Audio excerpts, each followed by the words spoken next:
2절. 이는 그들로 마음의 위안을 받고 사랑 안에서 연합하여 확실한 이해의 모든 풍성함과 하나님의 비밀인 그리스도를 깨닫게 하려 함이니. 15절. 통치자들과 권세들을 무력화하여 드러내어 구경거리로 삼으시고 십자가로 그들을 이기셨느니라. 네, 오늘 이 시간 골로새서 2장을 가지고 함께 하나님의 말씀을 나눌 수 있기를 원합니다. 골로새서 1장은 이제 골로새 교회가 골로새 교회뿐만이 아니라 교회의 가운데에, 교회의 중심에 무엇이 있어야 하는지 그에 대한 내용들을 좀 다루었습니다. 그래서 교회의 머리는 예수님이시고, 그리고 예수님이 우리를 위해 하신 일인 그 복음이 교회의 중심이 되어야 한다라고 하면서, 그래서 그 교회의 중심은 복음이라는 이야기를 계속 강조를 하고 있었고요. 그리고 또 이제 교회에 있는 그리스도의 자녀들은 이제 교회를 바르게 세워갈 수 있도록 이제 그 제자의 길로, 그렇게 완전한 자로 성숙되어질 수 있어야 된다라는 이야기까지를 우리가 어제 살펴봤습니다. 이제 골로새서 2장에는 골로새 교회가 어떤 어려움을 가지고 있었는지 그에 대한 내용들이 좀 기록되어져 있는 장입니다. 함께 그 내용을 볼 수 있기를 원하는데요. 2장 1절을 보면, 내가 너희와 라오디게아에 있는 자들과 무릇 내 육신의 얼굴을 보지 못한 자들을 위하여 얼마나 힘쓰는지를 너희가 알기를 원하노니라고 얘기를 합니다. 제가 말씀드렸던 것처럼 골로새 교회는, 골로새서는 사도 바울이 기록을 했지만 골로새 교회는 바울이 세운 교회가 아닙니다. 이 에바브라라는 사람이 바울에게 복음을 듣고 그렇게 교회를 세웠던 곳이 골로새 교회인데요. 이 골로새 교회는 라오디게아 교회 주변에 있었습니다. 그래서 이쪽 지역에 같이 있었는데 사도 바울이 그들을 실제로 얼굴을 보지는 못한 것이죠. 그러니까 바울이 짓지 않았기 때문에 바울은 그들을 실제로 만난 적이 없다라는 겁니다. 그러나 바울은 이제 그들에게 이야기하기를, 자기는 자기가 세운 교회에만 관심을 가지는 것이 아니라 이 모든 교회에 자신이 이제 마음을 가지고 바르게 세워질 수 있기를 원하는 것을 드러내고 있는 것이죠.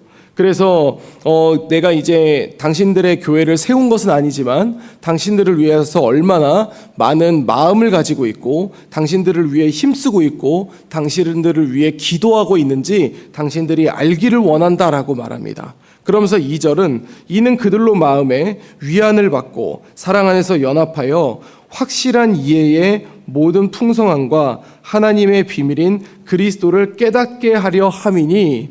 그러니까 사도 바울이 이제 그들에게 관심을 가지고 그들을 위해서 정성을 쏟는 것은 그들이 이제 사도 바울을 따르기 위해서, 그들이 사도 바울을 존중하기 위해서 그 이야기를 하고자 함이 아니라 그들 안에 어떤 것을 원하는가, 그들 안에 이 하나님의 비밀인 그리스도를 깨닫게 하기 위해서라는 것이죠. 그러니까 당신들은 지금 흔들리고 있습니다. 당신들은 지금 어려움을 가지고 있습니다. 그런데 당신들이 흔들리고 있는 이유는 한 가지입니다. 교회의 중심이 어떤 것인지 잘 모르기 때문입니다. 그래서 내가 이렇게 편지를 쓰는 것은 당신들 중심 가운데 복음이 세워지기를 원하고, 그래서 당신들이 더 이상 흔들리지 않기를 원하기 때문에 내가 이렇게 편지를 쓰는 것입니다 라고 그렇게 바울은 이야기하고 있는 것이죠.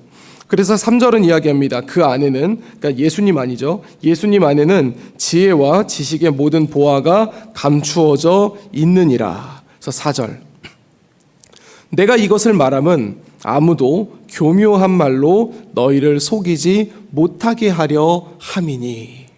그래서 마음의 중심에 복음이 세워져 있다면, 우리의 기준이 복음으로 되어진다면, 우리의 삶이 복음으로 나타난다면 우리는 그 누구도 교묘한 말로 우리를 속이지 못하게 한다라는 것입니다.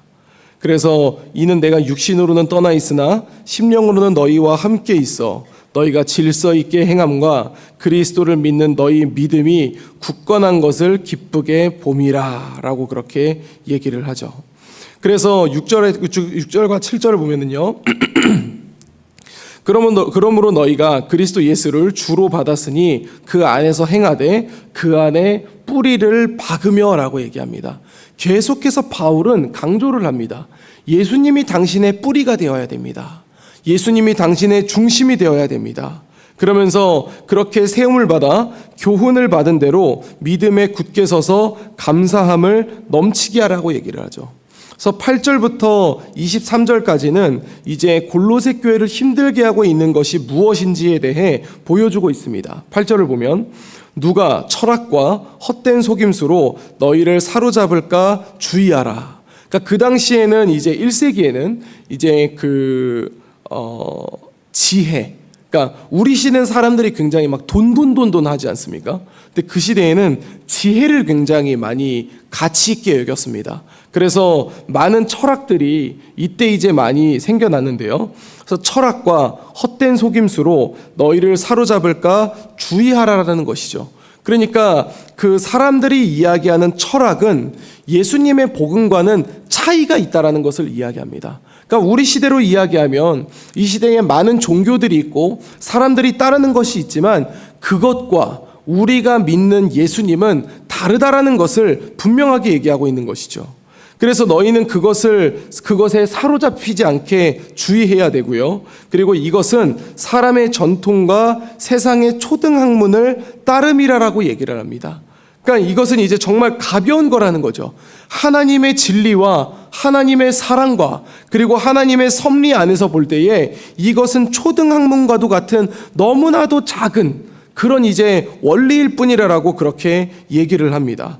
그러면서 그것은 그리스도를 따름이 아니라고 얘기를 하는 것이죠. 그러면서 예수님 안에는 신성의 모든 충만이 육체로 거하시고 그래서 너희도 그 안에서 충만하여졌으니 그는 모든 통치자와 권세의 머리니라 라고 하면서 11절에 중요한 얘기를 합니다. 또 그 안에서 너희가 손으로 하지 아니한 할례를 받았으니 그러니까 그때 유대주의자들이 계속해서 그러니까 이제 사도 바울은 이제 이방인 사도라고 하지 않습니까? 그러니까 유대인이 아닌 사람들에게 복음을 많이 전했었는데 그러니까 그들은 이제 할례를 하지 않았죠. 그러니까 그들에게 와서 계속 할례를 해야 된다라고 얘기를 하는 겁니다. 그래서 구약의 이야기를 하면서 이게 분별된 거다, 이게 구별된 거다라고 하면서 그것을 강조했었던 것이죠. 그래서 바울은 너희가 손으로 하지 아니한 할례를 받았으니 즉 우리가 육신적으로 하지 아니한 그런 이제 할례를 받았다라고 얘기를 하는데 그것이 무엇이냐? 그리스도의 할례라라고 이야기를 합니다. 그러니까 예수님을 믿음으로 말미암아 우리의 이전 것은 죽고 이 새 사람이 된 것에 대해서 바울은 얘기하고 있는 것이죠. 그러면서 12절 얘기합니다. 너희가 세례로 그리스도와 함께 장사되고 또 죽은 자들 가운데서 그를 일으키신 하나님의 역사를 믿음으로 말미암아 그 안에서 함께 일으키심을 받았느니라. 결국 그 이야기는 너희가 가지고 있는 그 모든 죄를 하나님이 이제 사하셨다라는 이야기를 하고 있는 것이죠. 그러면서 14절 얘기합니다. 우리를 거스르고 불리하게 하는 법조문을 쓴 증서를 지우시고 이것은 이제 율법과 그리고 이제 여러 가지 율례들을 얘기를 하는데요. 그러니까 율법과 율례가 쓸모없다라는 이야기를 하는 것이 아니라 그들이 이야기하는 것은 그 당시에 거짓 교사들이 이야기하는 것은 이것을 지켜야 구원을 받을 수 있다라고 계속 이야기를 하는 거예요. 율법을 지켜야 구원을 받을 수 있다라고 계속 주장하는 것이죠. 그래서 예수님은 그게 아니라 14절 뒤를 보면은요, 십자가에 못 박으시고 그래서 통치자들과 권세들을 무력화하여 드러내어 구경거리로 삼으시고 십자가로 그들을 이기셨느니라라고 그렇게 얘기를 하십니다. 그래서 우리가 믿어야 할 것은 율법을 믿는 것이 아니라 예수님을 믿어야 된다라고 그렇게 말하고 있는 것이죠. 그러면서 이제 그들이 가지고 있었던 어려움을 이야기합니다. 18절을 보면요. 아무도 꾸며낸 겸손과 천사 숭배를 이유로 너희를 정죄하지 못하게 하라. 그러니까 이 얘기는 뭐냐면 당시에는 꾸며낸 겸손이 있었다라는 겁니다. 겉으로 볼 때에 거룩한 척하는, 그러니까 율법을 지키면서 나는 거룩하다고 말하는 어떤 조항 하나를 지키면서 나는 거룩한 사람인데 라고 속은 전혀 거룩하지 않으면서 그런 이제 모습들이 있고, 천사 숭배, 그러니까 제가 수요일에 말씀드렸던 것처럼 체험 위주, 그러니까 어떤 사람들이 이런 것들을 체험했다더라. 이런 어떤 환상을 봤다더라. 이런 이야기들을 얘기하는 겁니다. 그래서 이런 것들을 이유로 너희를 정죄하지 못하게 하라라는 것이죠. 그래서 그 당시 거짓 교사들이 이야기했던 것들 중에 그들은 예수님을 믿음으로 살아가고 있었는데 거짓 교사들이 와서 당신 체험해봤어? 라고 얘기하면 할 말이 없게 만들었던 그것을 가지고 그것이 당신들을 정죄할 수 없다라고 얘기하는 것이죠. 그러면서 그가 본 것에 의지하여 그 육신의 생각을 따라 헛되이 과장하고, 그래서 이런 것들은 뭐냐면은 결국 이제 육신의 생각을 하게 만들고 헛되이 과장하게 만들어서 가장 큰 문제가 뭐냐면 19절입니다. 뭐냐면 머리를 붙들지 아니하는지라라고 얘기합니다. 이 얘기는 어떤 얘기냐면은 계속해서 꾸며낸 겸손과 천사 숭배를 추구하고 따라가고 그러다 보면은 머리를 붙들지 않는다라고 얘기를 합니다. 머리가 무엇입니까? 교회의 머리는 예수님이십니다. 계속 이런 거를 쫓아가다 보면 예수님을 붙잡지 않는다라는 것이죠. 계속 이런 걸 따라가다 보면 교회의 어느 순간 뭐가 사라지냐면 예수님이 사라진다라는 거예요. 복음이 사라지고 그냥 천사 숭배만 있고 허례허식만 하는 그런 이제 거짓된 겸손만 남는다라고 하고 있는 것이죠. 그러면서 이제 바울은 다시 한번 그 원리를 이야기합니다. 온 몸이, 우리는 몸이지 않습니까? 우리는 그리스도의 몸된 교회이기 때문에 온 몸이 머리로 말미암아, 그러니까 예수님으로 말미암아 마디와 힘줄로 공급함을 받고 연합하여 하나님이 자라게 하심으로 자란다라고 얘기를 하는 것이죠. 그래서 우리의 교회가 잘 자라려면, 우리 교회가 다른 곳으로 가지 않고 온전하게 성장하려면 다른 것들로부터 우리가 이제 시선을 받고 다른 것들로 우리가 영향을 받는 것이 아니라 머리가 말하는, 즉 예수님의 말씀에 따라 우리가 자라날 수 있어야 된다라고 본문은 그렇게 이야기하고 있는 것입니다. 그러면서 2장 마지막은 이렇게 얘기합니다. 20절 보면은요, 너희가 세상의 초등학문에서 그리스도와 함께 죽었거든 어찌하여 세상에 사는 것과 같이 규례에 순종하느냐. 너희가 예수님으로 말미암아 그것에서부터 자유했는데 너희는 왜 이런 것들에 또 매여 있느냐라는 것이죠. 그리고 21절에 곧 붙잡지도 말고 맛보지도 말고 만지지도 말라 하는 것이니. 왜냐하면 이 모든 것은 한때 쓰이고 없어지기 때문입니다.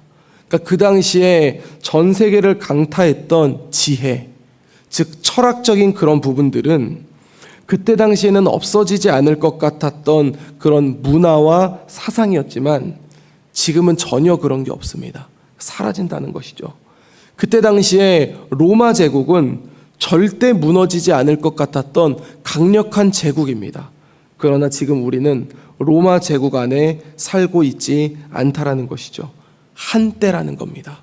한때 쓰이고는 없어진다라는 것이죠. 결국 그것은 사람의 명령과 가르침을 따르는 것과 차이가 없다라는 겁니다. 그리고 23절 이렇게 마무리합니다. 이런 것들은 자의적 숭배와 겸손과 몸을 괴롭게 하는 데에는 지혜 있는 모양이나, 그러니까 자의적 숭배와 자의적 겸손과 몸을 괴롭게 하는 데에는 도움이 될지는 모르겠지만 오직 육체를 따르는 것을 금하는 데는 조금도 유익이 없느니라. 즉 너희가 예수님을 믿음으로 말미암아 하나님의 자녀로 살아가는 데 있어서 유익되는 것은 조금도 없다라고 하면서 골로새서 2장을 마무리하게 됩니다. 사랑하는 성도 여러분, 이 골로새서 2장은 계속해서 이제 우리 안에 예수님이 우리의 머리 되시고 예수님이 우리의 중심이 되어야 된다라는 이야기를 계속 강조하면서 그 당시에 그들을 못 살게 했었던, 그들을 흔들리게 만들었던 세상의 목소리에 대해 들려주고 있습니다. 우리는 이 본문을 보면서 우리의 모습을 돌아볼 수 있어야 됩니다. 이 시대에는 또 우리 각자가 가지고 있는 여러 가지의 우상들이 있습니다. 여러 가지의 우리의 시선을 뺏는 것들이 있습니다. 그러나 주님은 뭐라고 말씀하시는가? 그 무엇이 있더라도, 그 어떤 것이 있더라도 그것은 한때 쓰이고는 없어지는 것이고 우리의 주님 예수 그리스도는 그리고 복음은 영원히 살아계셔서 우리와 함께 하시고 우리를 이끌어갈 교회의 머리라는 것을 우리는 잊지 말아야 할 줄로 믿습니다. 이제 오늘 하루가 시작됩니다. 오늘 하루 우리가 살아갈 때에 주님이 우리를 위하여 주신, 예수님이 우리를 위하여서 행하신 그 복음을 마음밭에 새기고 나아갈 수 있기를 간절히 소망합니다. 그래서 오늘 하루 우리가 주 안에서 거할 때에, 복음 안에 거할 때에 복음이 우리에게 주는 충만한 열매를 거두며 나아갈 수 있는 우리 재건부평교회 모든 성도님들의 하루가 될 수 있기를 우리 주 예수 그리스도 이름으로 간절히 축원드립니다. 기도하겠습니다. 이제 오늘 받은 말씀으로 함께 기도하겠습니다. 그리스도를 깨닫는 우리가 되어 그리스도 안에서 살아가는 우리가 되게 하여 주옵소서. 그리스도 안에서 살아감으로 말미암아 세상의 초등학문과 문화와 사상에 유혹되지 않게 하옵소서.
이제 개인의 기도 제목을 가지고 하나님 앞에 기도하시기 바랍니다.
수고하셨습니다.